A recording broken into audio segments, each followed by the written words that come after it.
Namaste friends, Sarvesham Swagatam. Today, third shloka of Shri Shakambari Kavacham.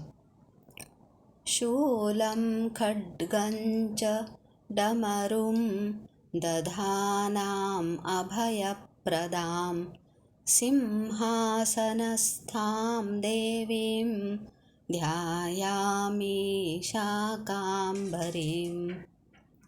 Dhyayami, I meditate. Shakambari Devim, the goddess Shakambari.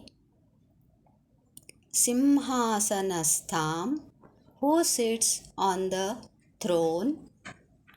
Dadhanam, holds in hands. Shulam, spear.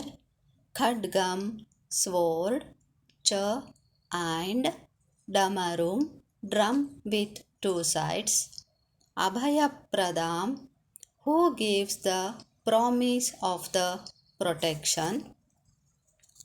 I meditate the goddess Shakambari, who sits in the throne, who holds spear, sword, and small drum in hands, and who gives the promise of protection from another hand.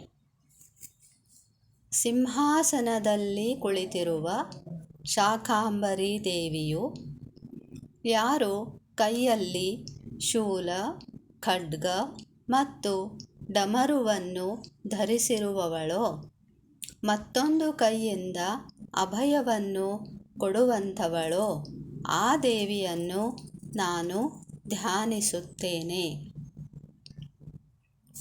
ಧನ್ಯವಾದः. Thank you.